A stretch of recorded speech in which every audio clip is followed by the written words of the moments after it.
مرحبا شهر العبادة مرحبا يا شهر رمضان مرحبا شهر السعادة. Assalamualaikum warahmatullahi wabarakatuh. Selamat datang di acara Paradise Pekan Aktif Ramadan bersama Lazori Ideal. Di program ini banyak sekali yang akan kita bahas, dimulai dari makna puasa sampai malam Lailatul Qadar.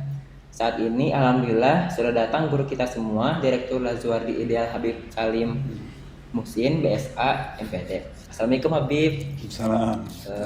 Gimana Habib puasanya? Lancar gak? Alhamdulillah lancar.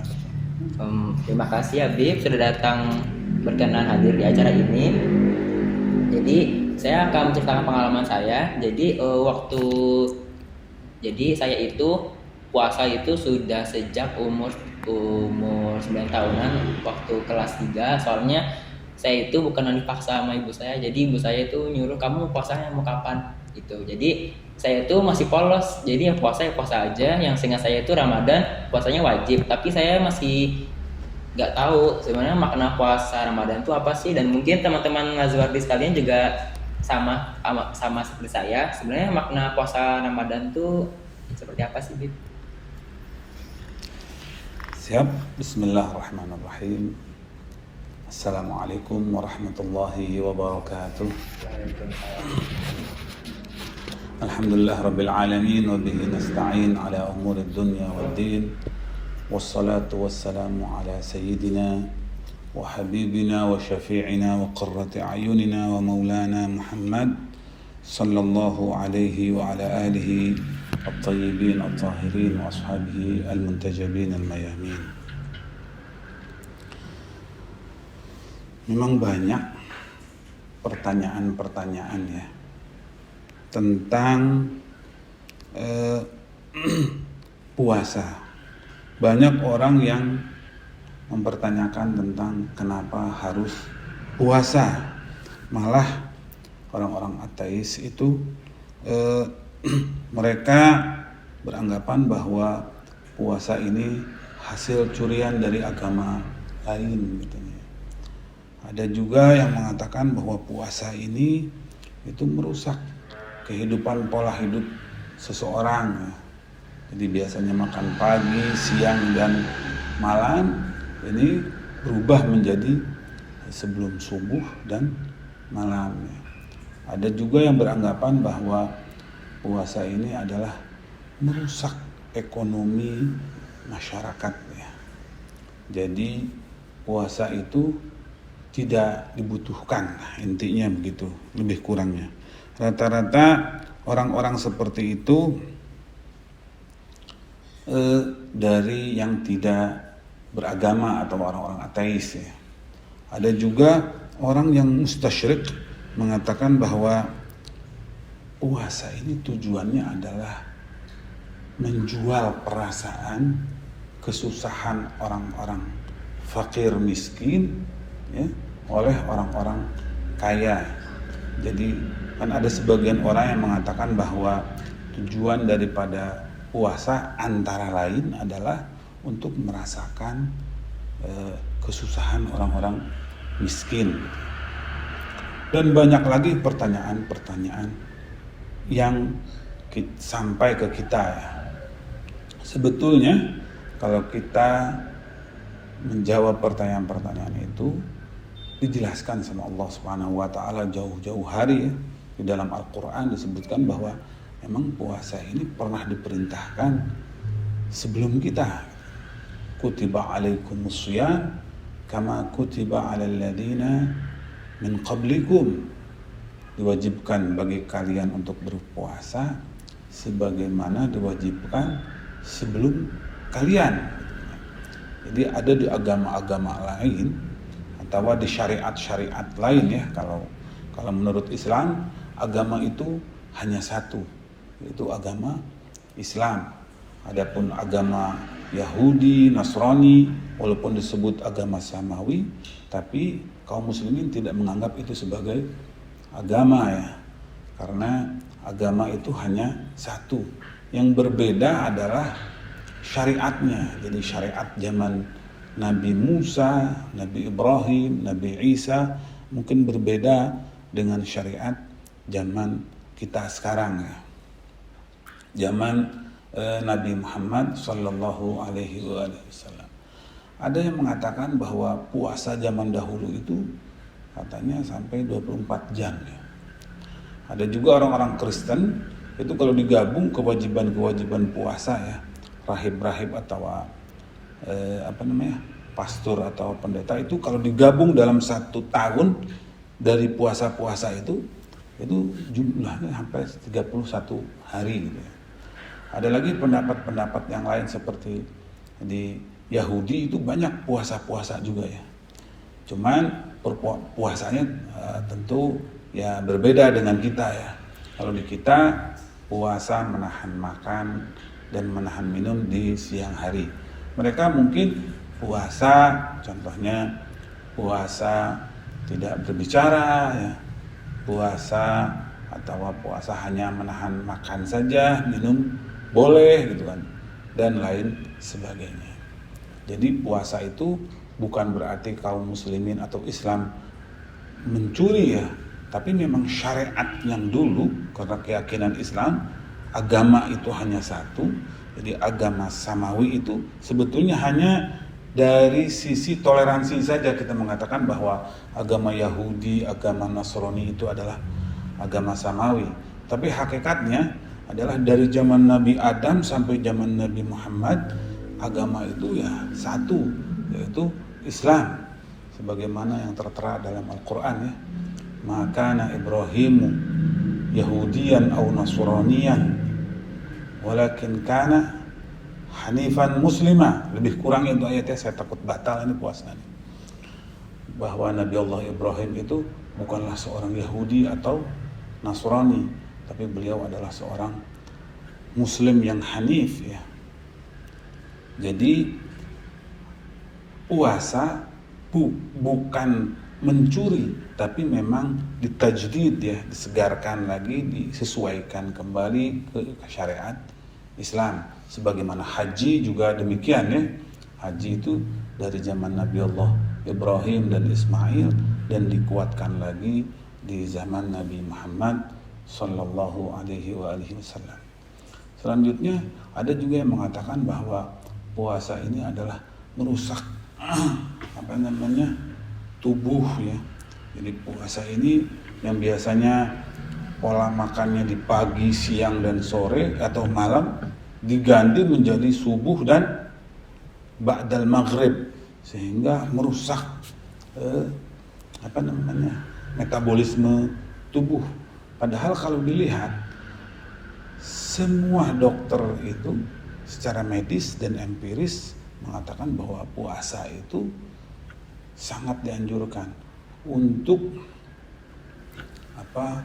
menahan tubuh agar bisa merapihkan. Di dalam tubuh itu ada molekul-molekul yang kalau diasupi makanan terus sehingga dia tidak sempat untuk merapihkan makanan-makanan yang sudah masuk. Tapi dengan adanya puasa dia dirapihkan itu makanan-makanan dikelola dengan baik sehingga metabolisme tubuhnya menjadi lebih kuat. Dan ada juga yang tadi ya yang mengatakan bahwa puasa ini merusak ekonomi gitu ya. Padahal kalau dilihat dengan adanya bulan Ramadan, dengan adanya bulan puasa ini ekonomi makin tinggi ya. Banyak marema di pasar juga nya. Orang-orang itu yang jual baju takwa, yang jual sarung, yang jual makanan, yang jual lemari, yang jual apapun juga hampir semuanya laku dan mengangkat ekonominya ya. Jadi mengangkat ekonominya, bukan hanya jatuh ekonominya tapi malah ngangkat ya. Ini real yang nyata di depan mata ya. Seperti ibu-ibu yang biasanya nggak punya pekerjaan, dia buat tetangga saya itu biasanya ibu-ibu nggak punya pekerjaan karena mau masuk ke bulan Ramadan, dia buat gorengan itu ya.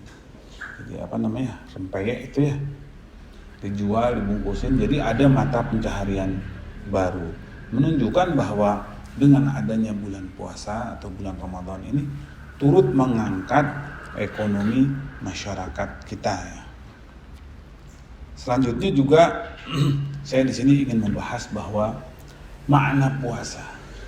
Puasa itu sebetulnya memang artinya adalah menahan makan dan minum semenjak dari fajar sampai terbenamnya matahari atau sampai maghrib ya. Ada yang menambahkan orang-orang sufi bahwa maksud daripada bukan hanya menahan makan dan minum, tapi juga menahan kemaksiatan, menahan untuk berbohong. Kita tidak boleh berbohong dan lain sebagainya. Dan kalau boleh disimpulkan bahwa bulan puasa ini adalah bulan training. Kita harus melihat diri kita bahwa kita ini disaksikan sama Allah Subhanahu wa taala. Selalu diperhatikan sama Tuhan kita ya. Contohnya kita yakin adanya Allah, kita tidak mau makan dan minum di kesunyian. Ya kan? Abim itu kalau masuk kamar mandi belum tentu mau minum dan makan kan?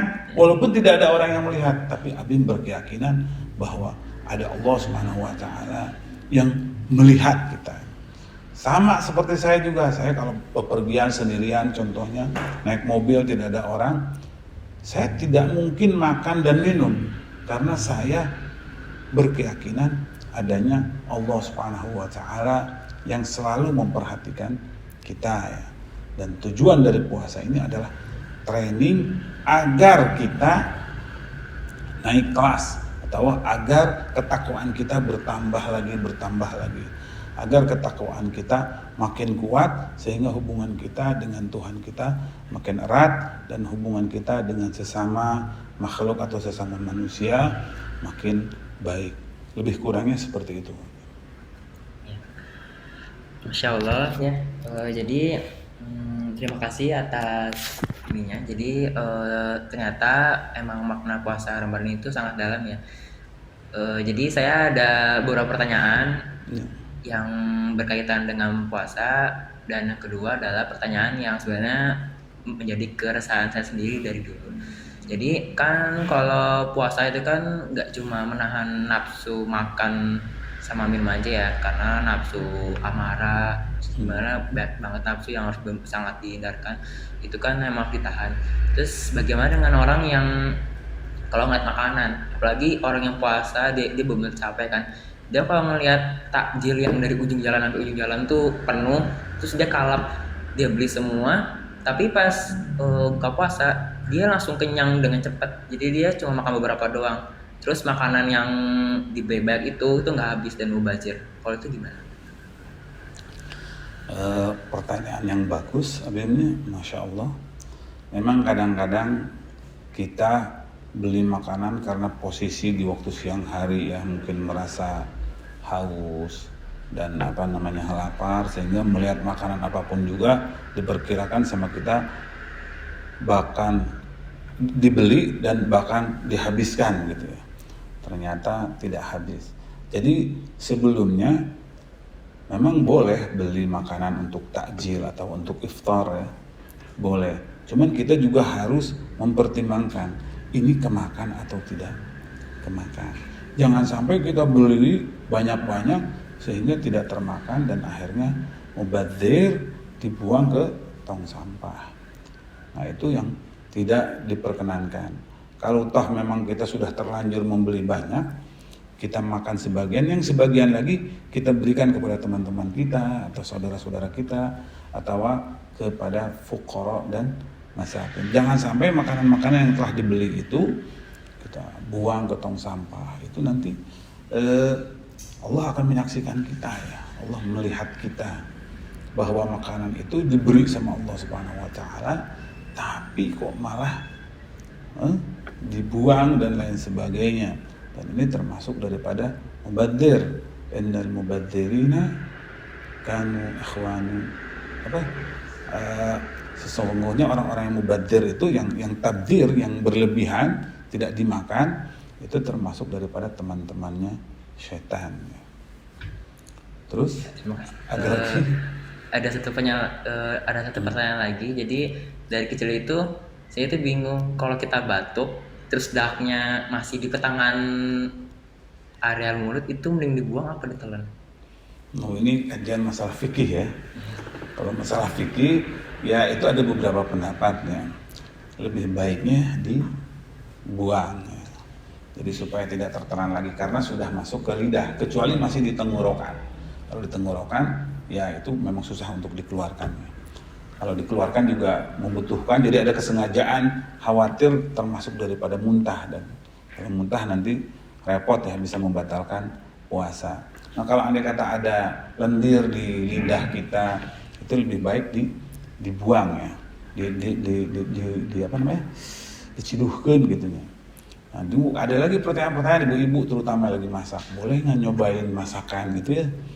Itu juga diperbolehkan asal ya batasannya tidak masuk ke sini, dan begitu dicoba langsung dibuang, langsung dilepehkan gitu ya, diludahkan kembali.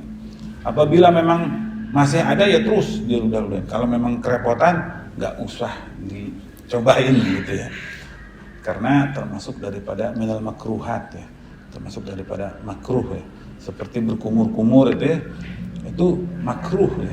Kalau bisa jangan berkumur-kumur, khawatir nanti ada yang masuk, dan kalau andai kata ada yang masuk nanti dapat membatalkan puasa. Memang ada beberapa hal yang dapat membatalkan puasa ya, semua dari makan dan minum ya. Terus juga ada yang mengatakan suntik juga, disuntik itu ya, itu infus itu membatalkan puasa ya. Dan ada macam-macam itu ya, banyak ya, al-muftirat minas shaum yang dapat membatalkan puasa ya. Seperti berenang itu ya. Kenapa berenang ini bisa membatalkan puasa? Karena khawatir ada yang masuk ke dalam gitu ya. Jadi dapat membatalkan puasa. Terima kasih, sangat legend sekali ya, banyak sekali ilmu yang kita dapatkan. Semoga teman-teman di rumah juga sama merasakan seperti yang saya dapatkan. Terima kasih juga untuk Lazuardian yang sudah menonton. Sampai jumpa di Paradise selanjutnya. Akhirul kalam, wassalamualaikum warahmatullahi wabarakatuh.